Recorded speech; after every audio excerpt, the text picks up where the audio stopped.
Welcome to Weasel Gaming, and today we're going to be looking at the Sun and Moon Cosmic Eclipse Towering Heights theme deck. We're going to be taking a look at the tactics for the deck, the strengths, the weaknesses, general gameplay tips, how best to use the deck so that you can get the most out of this deck when you use it. So, to start off with, I always like to deal with our energy first. And in this deck, you're looking at 20 energy. 18 of them are straight up fighting energy. That is the main type in this deck. And you do have 2 draw energy. And those draw energy are actually pretty nice for special energies. But that's all you have. 18 fighting, 2 draw energy. We'll go ahead and start into the Pokemon, and with those I always like to look at what best to put on the active spot when you're starting the game. So who's your starters? And really we don't have many options here. Our best bet is Passimian. Passimian is nice with 110 health. That's pretty good for a starter. 1 energy spike draw, does damage, and draws 2 cards, which is a lot better than most starters. If you need to, you can put a couple more energy on Passimian, get him up to doing 70 damage with Seismic Toss. And, you know, with 110 health, makes a really good starter. Working him up to that Seismic Toss is not necessarily a bad idea. Now that's about it for starters, though. Kind of a weak point of this deck. There isn't a lot to really get kicking with. For defense, also not much. Really, the only defense we have is Mew. 60 health, psychic type. And really the only defense that Mew is bringing is the ability of Bench Barrier. This prevents all damage done to your benched Pokemon by your opponent's attacks. Now, there isn't a whole heck of a lot of theme decks that can do bench damage, but there are a few, especially some of the newer decks. So Mew's ability does have some play and can really help you out. Next up, we're going to start looking at our power players. That's what this deck is really about, is power, doing damage, setting yourself up for damage. We're going to look at our featured Pokemon here, which is Groudon. And honestly, this is one of the weaker contenders for power. Usually the featured Pokemon isn't necessarily the biggest hitter in the deck, but is one of the bigger hitters. And in this deck, it's actually one of my least favorite power hitters. Groudon has 130 health, has a 3 energy Trembling Ground attack, which does 130 damage, which is pretty respectable. However, you cannot use Trembling Ground during your next turn. Now, of course, you have a couple ways around this. You can use your switches or your Tate and Lisas to pull Groudon off the front line, and then either use another switch or Tate and Lisa to get him back out. Or when you pull him off, you could use a weaker, lower-powered Pokemon, a basic Pokemon like Mew or Passimian or something else that only has a 1 retreat cost, and then retreat that back to the bench, putting Groudon out there again. So you can get Trembling Ground out there a couple times in a row if you use the right cards. However, when Trembling Ground is spent and you can't get him off the active spot, all you have left is Drought, which is 1 energy attack that does no damage, but allows you to attach up to 2 fighting energy cards from your hand to one of your Pokemon. That's nice if you're not under threat, you have some energy in your hand, and you'd like to set up another Pokemon on your bench. However, without some kind of secondary damage attack to keep Groudon in the game, he's kind of a weak point. Next up, we're going to talk about the Gible, Gabite, and Garchomp line. Now, Gible is not all that impressive. 60 health, a pretty weak line of attacks. Gabite is even less impressive, with doing only slightly more damage and only having slightly more health. The key here is Garchomp. 150 health is pretty impressive. The 2 energy Overslice does 80 damage. Plus, if you're willing to discard an energy from this Pokemon, you'll do 40 more damage. On top of that, you have to look at the ability, Avenging Aura. If you have more prize cards remaining than your opponent, this Pokemon does 80 more damage to your opponent's active Pokemon. Now, what that means is this Pokemon is capable of doing 80 damage, 120 if you discard an energy, or the 80 plus 80 more from Avenging Aura if you're behind in prize cards, which means 160 damage, or that 160 and if you're willing to throw an energy, up to 200 damage. So 80, 120, 160, 200, depending on the situation. So if you're behind, if you're losing the game on prize cards, you could do up to 200 damage with this, which is enough to knock out anything out there.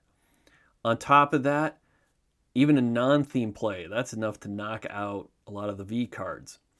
So Garchomp is great. I find it's better to keep him back off the line until you know you either have a solid advantage and you're going to be able to win using his 120 attacks, or if you start falling behind, then you launch Garchomp out there to do the 160 to 200 damage. So that's really the key there with Garchomp, is you kind of keep him in reserve and use him when he's best suited. Next up in our damage is the Tympole, Palpitoad, and Seismitoad line. Now, I hear a lot of complaints about theme decks because they have no synergy. That's kind of BS as far as I'm concerned. A lot of these decks do have some interesting gameplay, some interesting synergy, and this is a deck that really shows that synergy very well. And that's because of Palpitoad. Now, Tympole, not that impressive. Potential 30 damage. Palpitoad also not extremely effective. 90 health. For 1 energy, which is pretty efficient, can do 60 damage. But you're going to do 10 damage to each of your benched Pokemon, which is a potential of 50 damage to yourself. Now, all that doesn't sound great until you then synergize it with Seismitoad. Seismitoad has 160 health. He has a 4 energy Tremulous Fist. This attack does 30 more damage for each of your bench Pokemon that has any damage counters on it. So 80 base damage plus 30. Which means if you use Palpitoad and you get enough damage across your board, Seismitoad has a potential of 230 damage. Now, even if Palpitoad isn't hurt, you're still going to be doing 200 damage. So this is a great way to really rack up some big numbers out there. And if you have someone like Mew on your deck and Passimian that you're not going to be using anyways, Groudon who's easy to get out there and can absorb some hits, using Palpitoad to take those hits so that you can get Seismitoad out there, it's a good idea.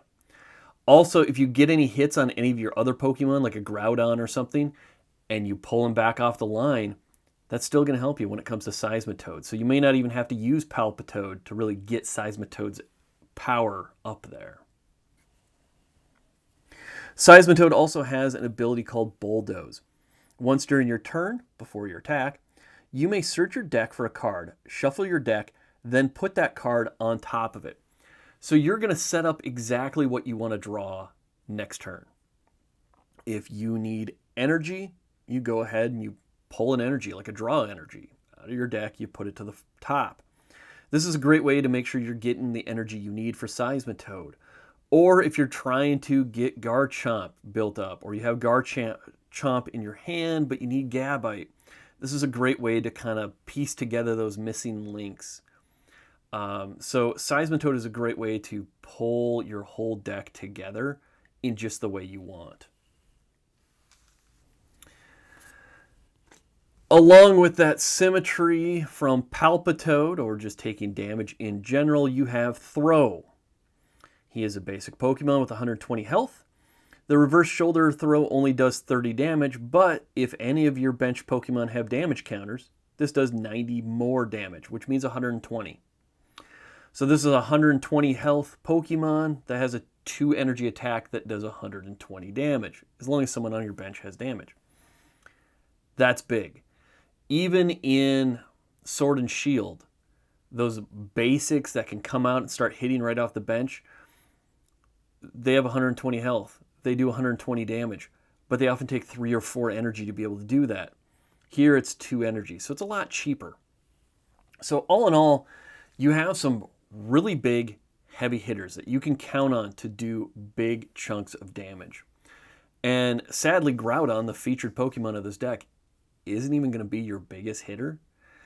Now, that's not to say you should ignore Groudon, or you shouldn't use him, or you shouldn't set him up. He's a great one to bring in to do some finishers, to absorb some hits if you need to. You don't ignore him. But really, Garchomp, Seismitoad, and Throw are kind of your more dependable, cheaper, easier to use Pokemon. So that's all of our Pokemon. Now we're going to move on to our support abilities. First up, we're going to look at drawing. Now this deck has an incredible amount of draw power. It just does. We have 2 Hows. And How lets you draw 3 cards straight up. We have 2 Bug Catchers. Bug Catcher lets you draw 2 cards, and you have a 50-50 chance to draw 2 additional cards following a coin flip. So, straight up, good drawing right there. Next up, we'll talk about Lily. Lily allows you to draw until you have 6 cards in your hand, or if it's your first turn, allows you to draw until you have 8 cards in your hand. Because of this card, it's often good to go second. Passimian also makes it pretty good to go second if you can get Passimian. So, if you can start your first hand, your first turn, play some cards out of your hand and whatnot, then draw back up to 8 using Lily is pretty nice. You also have Cynthia. You got 2 Cynthias, and Cynthia is amazing. Shuffle your hand into your deck, then draw 6 cards. You're not losing anything. You're just cycling, and that's amazing. For even more draws, we have Tate and Lisa. You get to choose one. Either shuffle your hand into your deck, then draw 5 cards, so kind of a weaker form of Cynthia. Also a very good way to cycle. And then you also have a switch action on here that we'll come back to a little bit later. And if that's not enough drawing power, we also have 2 of the draw energies, which we already mentioned. When you play this energy on a Pokemon, you get to draw a card. So all in all, you're going to be drawing lots of cards with this deck. If anything, I would be a little bit worried about decking yourself out. With 2 Hows, 2 Lilies, 2 Cynthias, 2 Bug Catchers, 2 Tate and Lisas, 2 draw energy, you could really go through your deck pretty quickly. Next up, we want to look at our ability to pull the Pokemon that we want from the deck. We do have 2 Pokemon fan clubs. Now, Pokemon Fan Club allows you to pull 2 basic Pokemon from your deck, reveal them, and place them into your hand, which then you could play on the bench. Now, you could play Mew as a basic to throw down some defense if you're worried about bench damage. You could use this to pull Passimian if you need to get him out there to start doing draws. Throw if you have some damage and want to start doing damage. Or if you have the higher ranks of Garchomp and Seismitoad, but you need those basics to start building. As an emergency, you always can go for Groudon also. And Groudon, if you have some energy in your hand, you can play them pretty quickly onto Groudon. So in an emergency, pulling Groudon, getting him on the board, throwing an energy on him. Next turn, he's going to be able to use Trembling Ground if he's still alive. You also have Pokemon Communication. This allows you to reveal Pokemon from your hand, put it into your deck, and then search your deck for a Pokemon.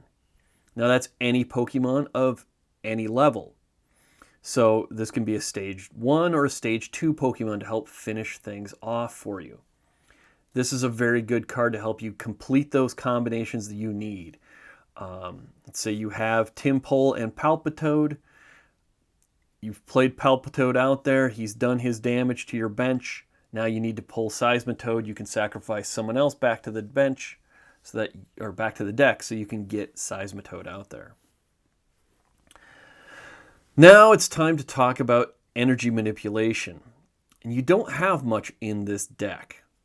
All you have is Lady, which allows you to search your deck for up to 4 basic energy cards, reveal them, and put them into your hand.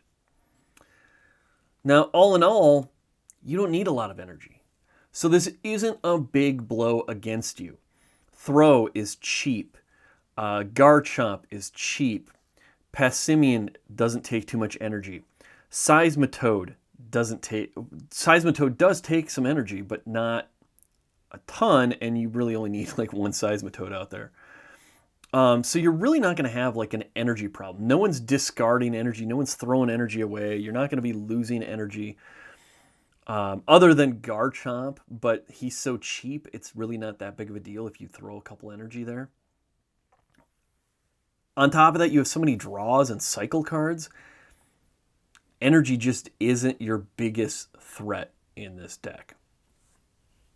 Now we have no heals to speak of. But when it comes to control, we have a couple options. We have 2 switches, and of course we have 2 Tate and Leezas. Now, for this deck, because you might want to be doing a lot of, trading in and out with your Groudon to keep him effective, I would probably keep the Tate and Leezas around as switches, using all your other draws first. If everything else is spent, or you desperately need some new cards, then use Tate and Leeza for a draw. Otherwise, I would try to save them to cycle Groudon in and out of battle. So that is the entire deck. That's all our key players, that's all our big damage dealers, that's all our support cards. A lot of draws, a lot of big damage. So now it's time to talk stats. First up is power, and power is how hard this deck hits, and this deck can hit hard. Groudon is doing 130s, your throw is going to be doing 120s, and that's the low side. Your Garchomps can do up to 200 depending on the situation. Your Seismitoads can be pumped up to 230 damage. That is going to tear through anything you're going to face, and that's important. You got a lot of power here. So our power rating is sitting at a 4. Speed refers to how fast you can get your heavy hitters up and going, how fast you can start doing damage. And that's kind of a weak point in this deck. Garchomp and Seismitoad take a considerable amount of play to get the energy, to get the evolutions going. Groudon takes a little bit of energy and then has to take every other turn off. Throw is good, but only if you have damage to anyone on your deck, on your bench. If the person you're playing is knocking your guys out really quickly and not leaving any damage, throw is going to lose a lot of power if you don't have Palpitoad to do the damage for you. So it's kind of a mixed bag there. That's why we're only sitting at a 2 with speed. For agility, we're sitting at a 3. We can use Pokemon Communication and Fan Club and all of our draws to really pull out the Pokemon we need when we need them. So agility is not too bad. Still, making sure we get everything up and going is a little more difficult. Energy efficiency is sitting at a 4. We actually have a way to pull some energy. We have a lot of draws to make sure we have energy in our hand. Very few of our Pokemon are energy dependent, and only one throws anything away. So it's a very efficient deck. Energy is seldom going to be your problem. As for complexity, it does rate about a 4. This is one of the more complex theme decks. And it's due to the fact that you have to do damage to yourself. You have to get Palpitoad out there at a time when he can do damage to himself And then you either have to have another Palpitoad on your bench that can pull Seismitoad out, or you got to be switching to throw, or you got to know Palpitoad's not going to get knocked out, and that you can evolve him to Seismitoad and get him the extra energy he needs. So there's a lot of setup. And the same kind of goes for Garchomp. Garchomp's a great Pokemon that can do huge chunks of damage. But you either have to be cycling energy or you have to be behind and know when to use him. Throw requires people on your bench to be damaged. So unlike some other decks where you're willing to let guys just drop because it doesn't matter, putting someone else in that's going to die just as quickly doesn't matter. But in this case, you want to pull people off the front line so that you can use Throw and Seismitoad's extra abilities. So it's a little trickier and takes a little more timing and a little more planning and sometimes a little more luck to get things lined up. As far as resilience goes, we're looking at a 3. We have a lot of Pokemon with some fair health here. Garchomp has 150 health.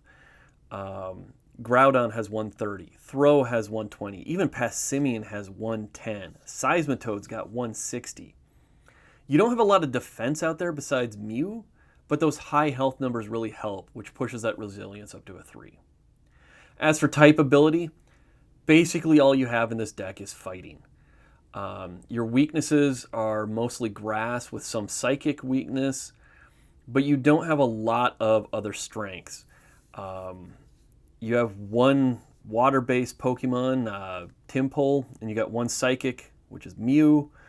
Neither one of them are going to be putting out a lot of damage for you. So you really can't adapt a lot. If you're going up against a grass deck, you're going to be hurting. So you do have to watch that. Type ability only sits at a 2 because of that.